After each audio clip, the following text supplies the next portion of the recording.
Boa noite, satisfação enorme estarmos juntos para essa palestra online da nossa Casa Espírita, Aprendizes do Evangelho. Sejamos envolvidos pela paz do Mestre Jesus e pelas chuvas de bênção da espiritualidade amiga, trabalhadora da nossa casa, que possa vir até nossos lares, nos abençoando e derramando sobre nós muita paz, muitas boas vibrações. Esta noite teremos a apresentação da palestra da Rose Cláudia, trazendo para a gente um tema bastante sensível, bastante delicado, que é o suicídio. Muitas famílias ainda são destruídas quando uma pessoa comete essa atitude. Muitas crianças deixam de ter o convívio das suas famílias, junto dos seus pais, mães. Quando uma pessoa, em ato de desespero, acaba cometendo suicídio. E hoje a Rose vai trazer para a gente esse tema sobre a visão do Espiritismo, sobre o que pode acontecer do lado espiritual com a pessoa que acaba cometendo essa atitude. Então, que sirva de alerta a todos nós, para que possamos evitar esse tipo de atitude, estarmos sempre alertas aos nossos familiares. Hoje, tanta gente passando aí por problemas psicológicos, de depressão. Então a gente precisa estar sempre atento e com os braços abertos para acolher a quem estiver necessitando de apoio. Com vocês então a palestra da Rose. Fiquem em paz, uma ótima semana. Se Deus quiser, estaremos juntos na próxima semana novamente. Uma ótima palestra a todos. Então, pensou a senhora Elme, olhando para Nora. O que você está sentindo? Como se eu ainda quisesse morrer. Faz um bom tempo que queria morrer. Calculei cuidadosamente que a dor de estar vivendo como desastre que eu sou mesma é maior do que qualquer dor que outra pessoa sentiria se eu morresse. Na verdade, tenho certeza de que seria um alívio para todos. Eu não sou nada para ninguém. Eu era ruim no trabalho, eu decepcionei a todos. Para ser honesta, sou um desperdício de pegada de carbono. Eu machuquei pessoas, eu não tenho mais ninguém. Nem mesmo o pobre velho Voltz, que morreu porque eu não fui capaz sequer de cuidar direito de um gato. Eu quero morrer, porque estou claramente destinada a ser feliz em outras vidas também. Isso sou apenas eu. Eu não sou nada. Estou chafundando na autopiedade. Eu quero morrer.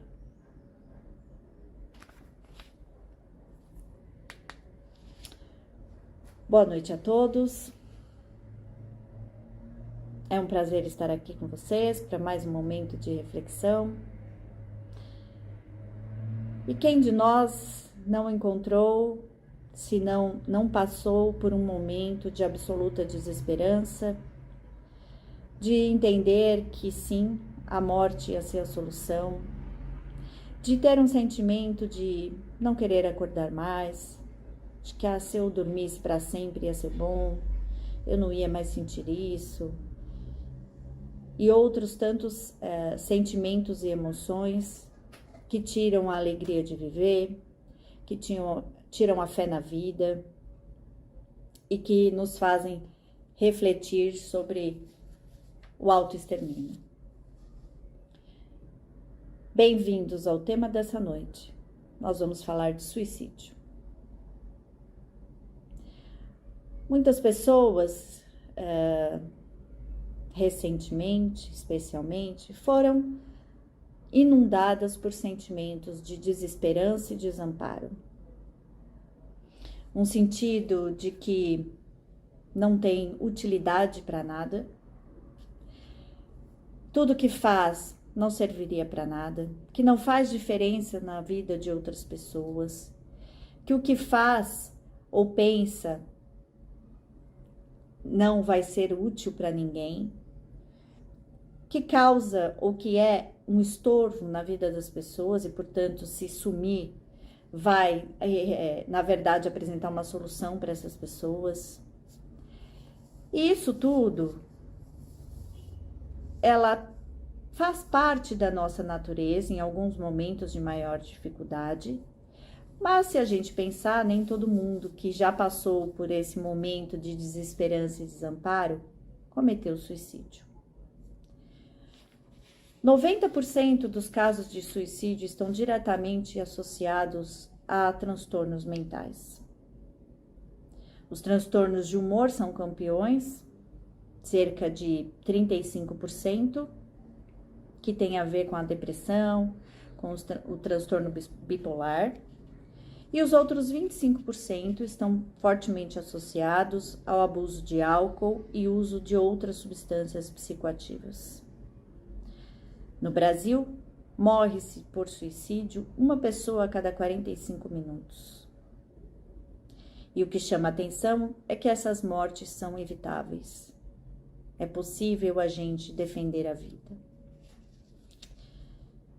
Bom, no outro tanto da porcentagem, tem transtornos de personalidade, outros transtornos de oposição, de formação, mas especialmente os transtornos de humor acabam sendo campeões de audiência.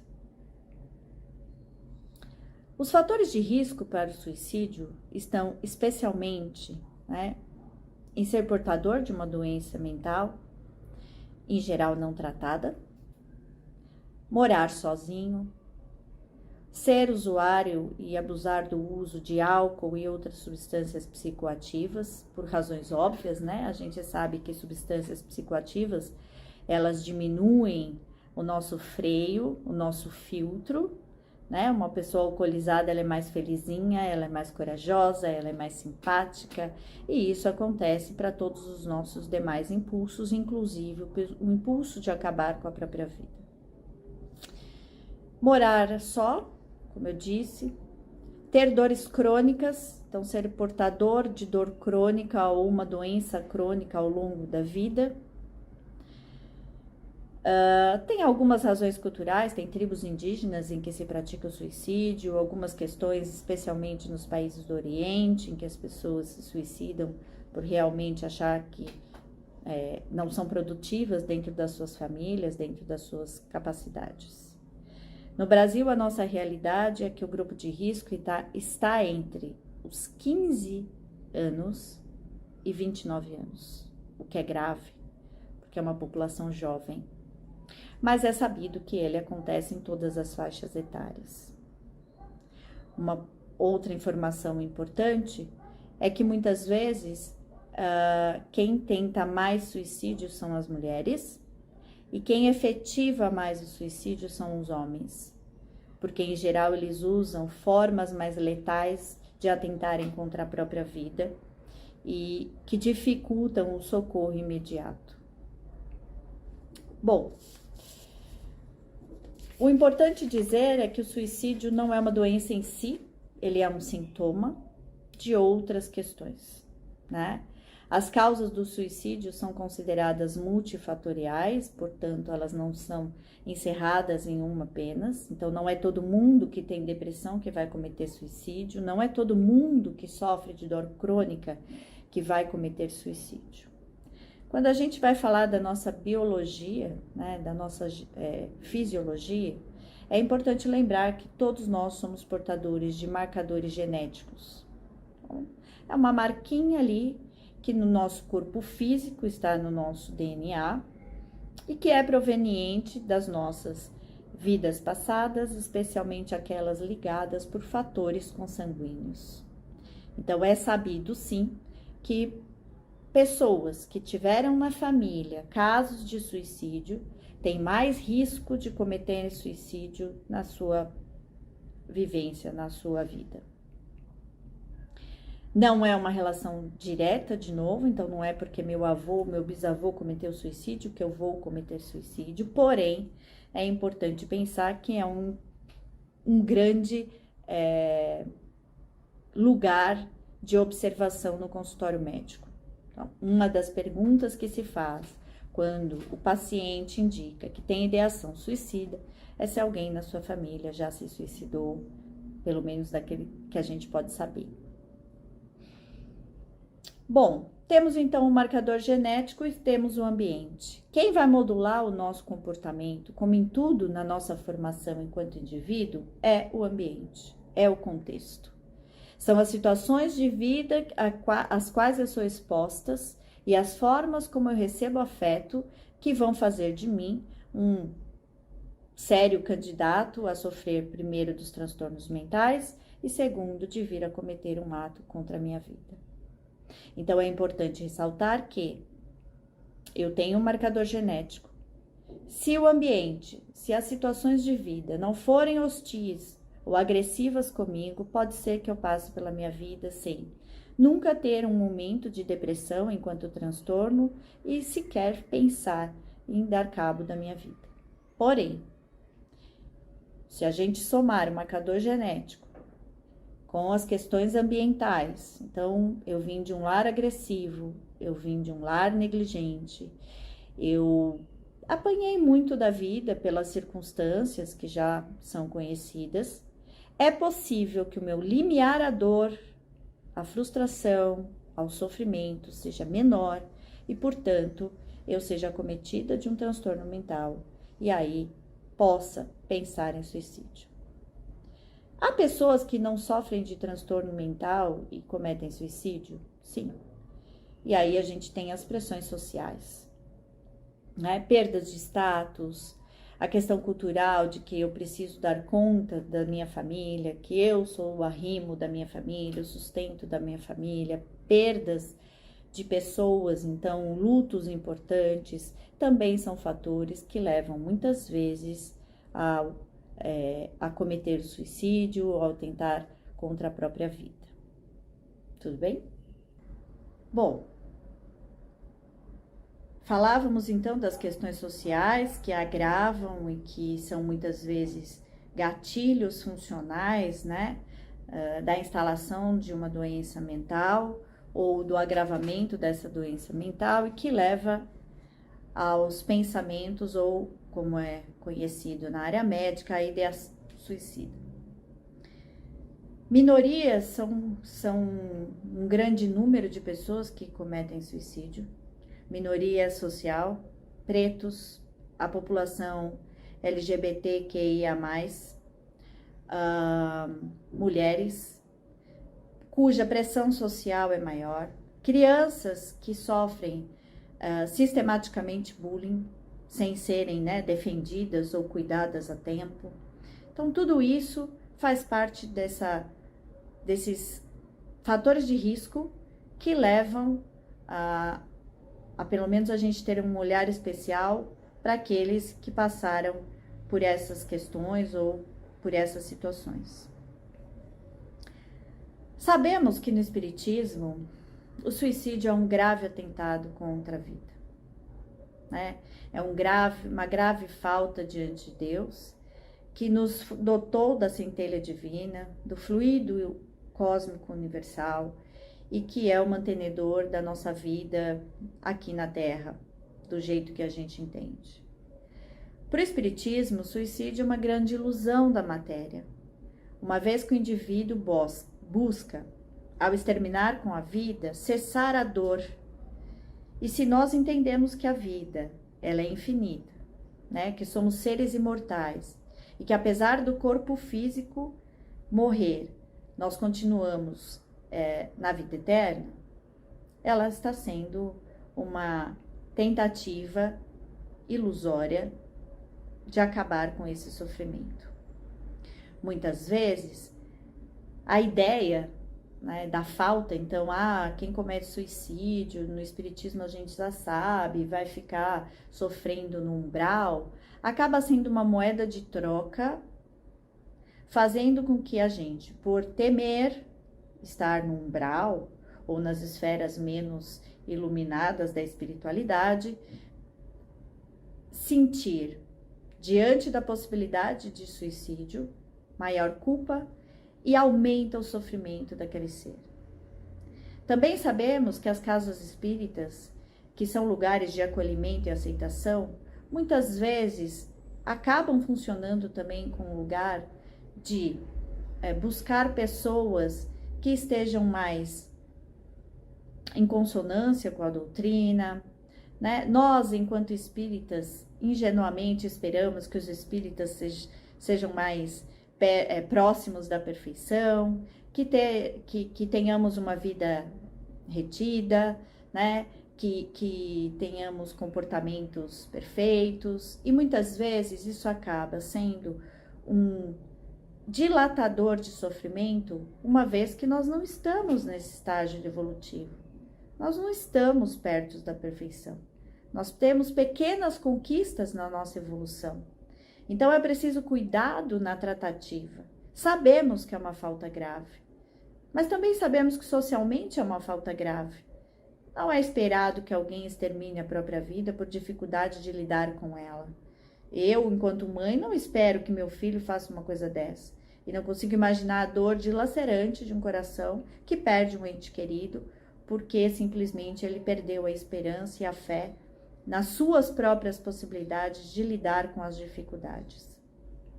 Vale lembrar que as situações adversas, os estresses emocionais, causam uma inflamação cerebral, que por sua vez causa um desequilíbrio neuroquímico. É assim que vai se instalando a doença mental. E nós, como seres espíritas, que já temos algum entendimento da doutrina, sabemos também que somos uma tríade. Nós somos o corpo físico, nós somos o espírito e nós somos o emocional. Essas esferas trabalham entre si. Eu tenho que cuidar do meu corpo físico para ter uma boa saúde mental e, portanto, uma saúde espiritual. Eu cuido do meu espírito, que vai cuidar da minha saúde mental e, portanto, do meu corpo físico. Um não sobrevive sem o outro. Então, é claro que se eu estou acometida por uma doença mental, é esperado que espíritos inferiores obsediem a mim com ideias recorrentes de derrota, de falta de fé, de inutilidade, de baixa autoestima. Então, quando a gente fala de suicídio, ideal suicida, a gente precisa entender que há uma causa física, material, há uma causa social que faz parte da nossa jornada no planeta Terra. Nós vivemos em sociedade, sucumbimos pela sociedade, somos cobrados pela sociedade. Precisamos dar conta desse pedaço e também da esfera psicoespiritual. Então, é possível dizer que a gente precisa cuidar desses 3 patamares. Mas aqui eu quero dar o tom da generosidade e não do julgamento, né? O indivíduo não é fraco porque ele é acometido por uma doença mental. O indivíduo não é fraco porque ele tem uma doença terminal, uma dor crônica e não sabe lidar com ela e está desistindo desse restinho de vida que lhe cabe. Ele está doente. Ele está com seu sentido comprometido. Uma pessoa que sofre um transtorno mental, uma doença mental, ela tem uma visão distorcida da realidade. O que ela vê não é a mesma coisa que eu vejo. O óculos dela está embaçado, as lentes dela estão sujas. Não adianta eu dizer, olha tudo que você tem, como que você não é feliz, pelo amor de Deus, como você quer tirar a própria vida, olha o mundo. Não se trata disso. Está doente. Então é preciso estar atento aos sinais daqueles com quem eu convivo. Um isolamento, uma falta de apetite, uma falta de coragem, uma descrença. Falas recorrentes de que eu não sirvo para nada, não adianta nada, não vai mudar nada. Isso é um sinal de alerta para que a gente busque ajuda. Importante dizer que há remédios que coíbem o impulso de morte. Ele embota esse pensamento recorrente de acabar com a própria vida. Há como a gente cuidar da ideação suicida através de medicações antidepressivas, antipsicóticas. E um indivíduo saudável, ele está apto, ele está aberto a receber informações sadias, ele está apto a renovar a esperança e a fé nas questões espirituais, num Deus, né? Porque a depressão não é falta de Deus, uma doença mental não é falta de Deus. Há pessoas com muita fé que muitas vezes simplesmente não conseguem fazer uso dessa fé para aplicar as situações adversas que fazem parte do nosso momento evolutivo e que vão fazer parte ao longo da nossa existência. As nossas vivências anteriores nos servem para dar repertório de como lidar com essas dificuldades, mais ou menos, nessa existência atual. Já falamos sobre isso em outras conversas aqui. Há indivíduos que, por aprendizagem e até sofrimento, entenderam e criaram um repertório maior de como lidar com as adversidades. Então, tem maior resiliência, tem mais recursos internos. Não é porque a vida bate menos, é porque ela aprendeu a fazer disso um alicerce para segurar enquanto passa a tempestade. Outras pessoas, por outras vivências, porque sabemos que cada um de nós está num momento evolutivo da travessia terrena, ainda não desenvolveram esses alicerces, ainda não fincaram raiz para poder suportar a tempestade e muitas vezes sucumbem. Cabe a nós, se estivermos passando por um momento de desesperança e desamparo, ou se estamos próximos a alguém que vive essa situação, estarmos atentos e buscarmos ajuda. A ajuda, ela pode vir de uma instituição religiosa, de uma casa espírita? Pode. Mas a gente precisa entender que se trata de uma causa material. Eu preciso buscar um médico. Então, enquanto eu estou percebendo um comportamento de humor rebaixado, de tristeza, de isolamento, eu vou buscar um médico para o tratamento. Em vista de uma tentativa de suicídio, é uma emergência médica. Nós vamos chamar o SAMU, nós vamos chamar a ambulância, porque não há nada ali que nem médico, psiquiatra, nem psicólogo possa fazer naquele momento. É preciso de uma equipe de emergência que tente, que se Deus quiser consiga, salve a vida daquela pessoa. Esse é um dado importante e isso tem a ver com a nossa caridade, com a nossa generosidade, com o nosso amor pelo outro. O ser humano tem em si uma inclinação natural de perpetuar a vida. Essa centelha divina, ela tem a ver com o nosso impulso de vida.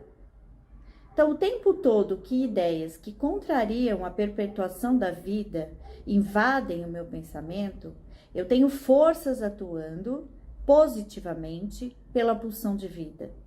Nós somos dotados de felicidade, nós somos dotados de alegria, fazem parte do nosso DNA espiritual. Deus nos fez para a felicidade, que não é deste mundo, vale dizer.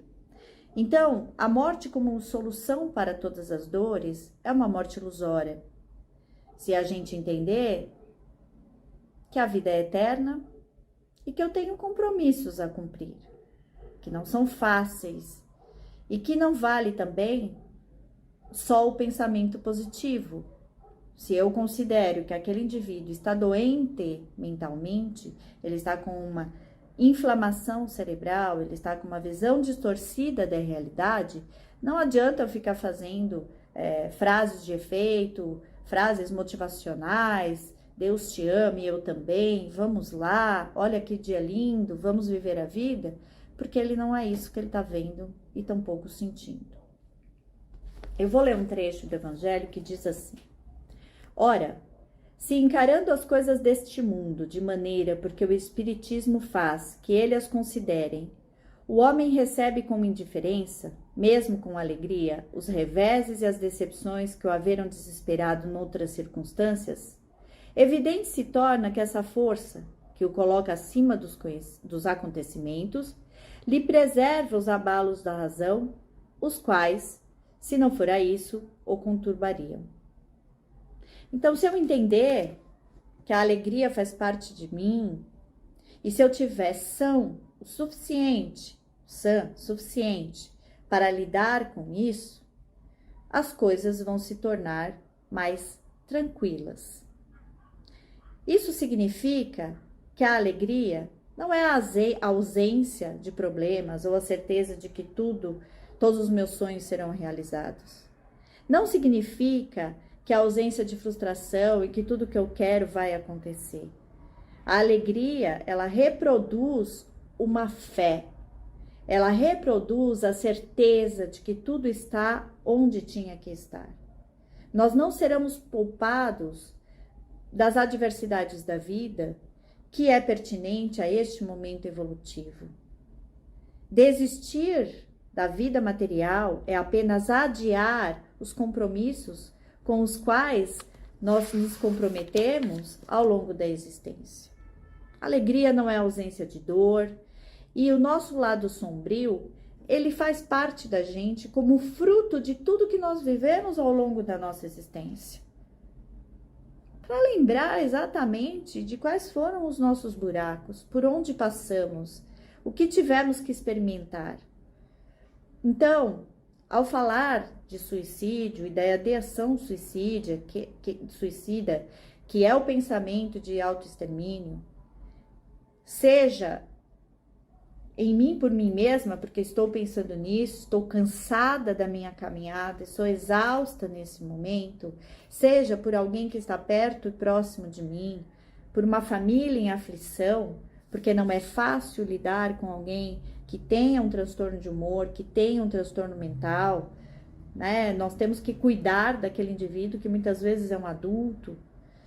Nós precisamos falar de cuidado, de atenção, de pegar esta pessoa pela mão e levar para um atendimento. Há inúmeros tratamentos para transtornos mentais, em que a pessoa fica mais ou menos como ela foi antes de ser acometida por esse transtorno. É preciso lembrar da nossa vibração, e se aquele indivíduo está comprometido emocionalmente, então que sejamos nós, o entorno, que vamos criar uma atmosfera vibratória positiva, tentando protegê-lo de ataques espirituais, de aproximação de irmãos menos esclarecidos, irmãozinhos em esferas mais inferiores, que às vezes se conectam por uma ligação energética, nos lembrarmos da nossa prece, sim, se possível, levar para um passo espiritual, elevar o nosso pensamento, porque muitas vezes estar ao lado de alguém que sofre de uma doença mental ou que tem, né, dito e trabalhado com a ideia do suicídio, às vezes dá raiva diante da nossa frustração. Então, é que a gente mantenha o nosso padrão vibratório, porque não é fácil para quem vai embora, já que conhecemos a pluralidade das nossas existências. E não é fácil para quem fica. O suicídio não é responsabilidade de ninguém, nem mesmo do suicida. Quando alguém fala, nossa, como ele teve coragem, nossa, como ele pôde, ele não teve coragem. Ele não foi um ser que, nossa, ele fez isso, apesar da mãe, apesar dos filhos, apesar da esposa. Não. Ele estava doente, ele estava com seu sentido comprometido, ele estava charfundado, sim, como dizia a nossa personagem inicial, na autopiedade, na falta de, exatamente na falta de coragem, na covardia de olhar para si e falar, e se eu falhar, então eu nem tento. Então que sejamos nós esse caminho de amor, esse caminho de generosidade. Na parábola do filho pródigo, diz assim: vem um dia em que ao culpado, cansado de sofrer, com o orgulho afinal abatido, Deus abre os braços para receber o filho pródigo que lhe lança aos pés. Deus está lá para nós. Infelizmente, aqueles que sucumbiram e realmente deram cabo à própria vida, Deus está lá para nós. Deus está lá para eles. Deus é um Pai generoso, de amor infinito, que olha por nós o tempo todo. Eu queria dizer que o trecho do livro que eu comecei lendo, da Nora, que comete suicídio, ela é arrependida de muitas escolhas que ela fez no passado e atormentada, né, pelos remorsos, ela resolve dar fim à própria vida. Acontece que ela vai para uma biblioteca. Nessa biblioteca as pessoas não morreram ainda, elas estão numa vigília entre a vida e a morte. E lá, todos os livros da biblioteca são as possibilidades de vida que ela teria. Então ali ela encontra a possibilidade de viver a outra escolha.